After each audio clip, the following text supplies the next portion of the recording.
Hi everybody. I wanted to do a review on BioWorma. I think we've had it about 3 weeks now. We're not having a whole lot of luck getting our goats to consume it though. Personally, I think palatability is a must, and I don't think there's an excuse for skipping that, especially when a product is $80-something for what's gonna last frequently a small herd for a month, 6 weeks. Although if they won't eat it, it'll last you much longer. So maybe that's saving you money. Premier One is the only one in the US right now who carries it, and they don't stand behind it. So I called them last Friday saying, look, I've been trying for weeks to get them to take it, and they said, sorry, we don't do anything with consumables, and there is zero return policy on them. But I mean, it's an $80-something product. So personally, had I known that they would not back it, Teddy, what do you have? I think he's just got food off the ground, I hope. If I had known that they weren't going to back it, we wouldn't have tried it. Why did we try it? We are making our best attempt at regenerative grazing and regenerative practices. We have a ton of property in back that did not get cleared, and it was really challenging to even get the goats fencing up back there. So we didn't get the rotation in that we wanted to. We did get the goats rotating on fields. They moved through various different paddocks throughout this whole grazing season. But they did not change fields as frequently as I had hoped, and they, well, that's right. In addition to that, the soil here is almost entirely clay, pretty much everywhere. It's clay or rock. As such, it doesn't drain particularly well. So we get above average rainfall, and the dry lots were not staying as dry as you ideally want a dry lot to stay. So knowing those two things, honestly, we've done pretty well this year. Fecal egg counts have only been high, I think, 3 times that we did them. And famachas have been low, I think 5 times total. And those are almost entirely in Kiara, honestly. Who struggled hardest with her first freshening. So we just wanted to clean up our fields and clean up our pens and clean up our areas going into fall. BioWorma is a naturally existing nematode in the soil, and I moved the box from behind me, and yet I'm pointing to it, it's a tub, but I moved it and I'm pointing to it. It is a naturally existing nematode in the soil that research found is parasitic to what typically ails goats, cows, sheep, and horses.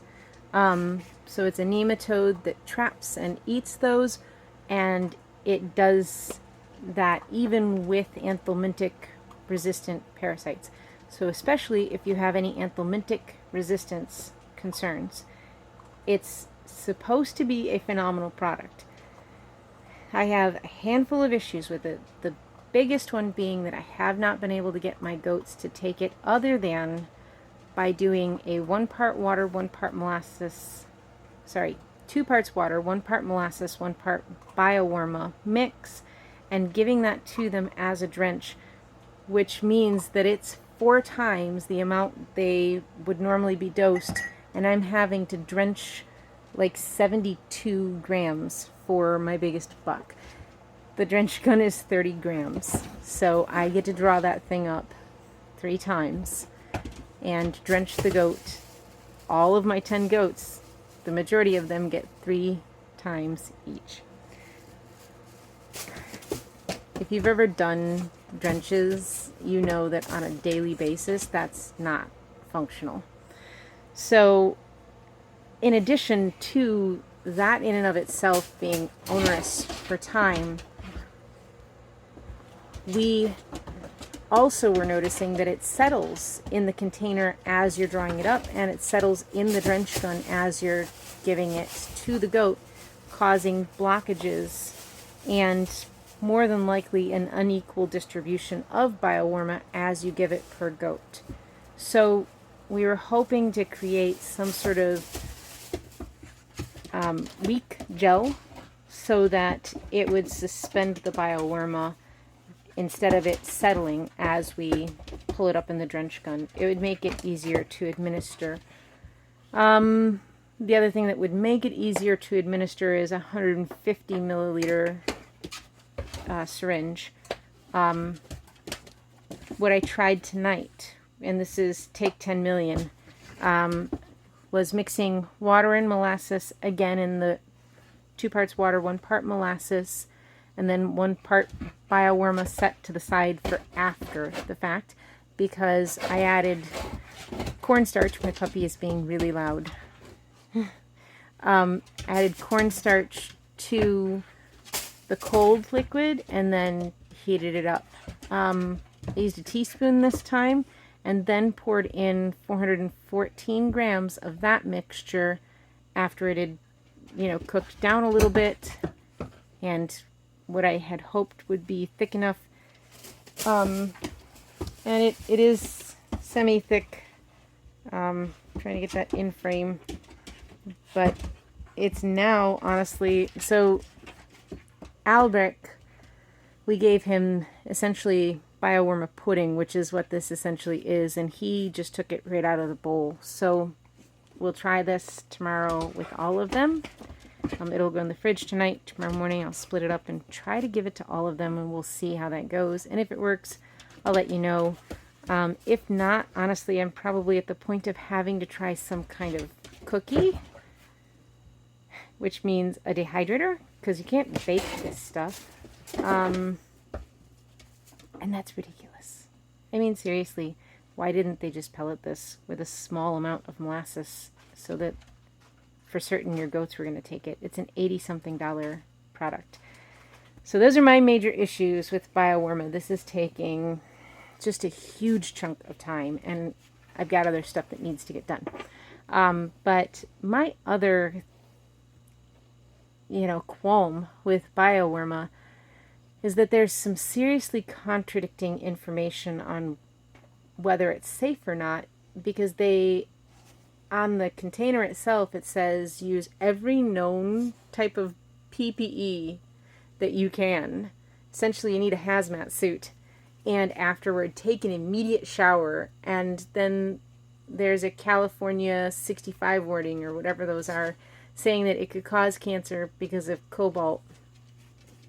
I don't even see cobalt in the ingredients list there. So I don't know. I don't know if it's just naturally high in cobalt, or if the cobalt is just some weird legalese because it came from overseas, or I don't know what. And then went online and looked up the data and research on it, and essentially like the FDA or USDA, equivalent in the UK, did a review of it and said,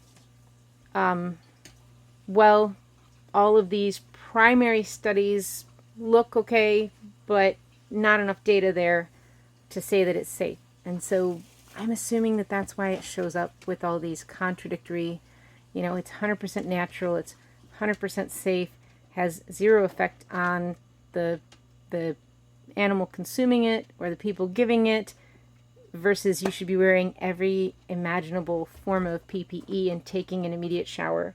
And those are two very contradictory statements. And I, feel like you should work those things out before they come to market. I'd like to know, do I really need to wear a mask or not?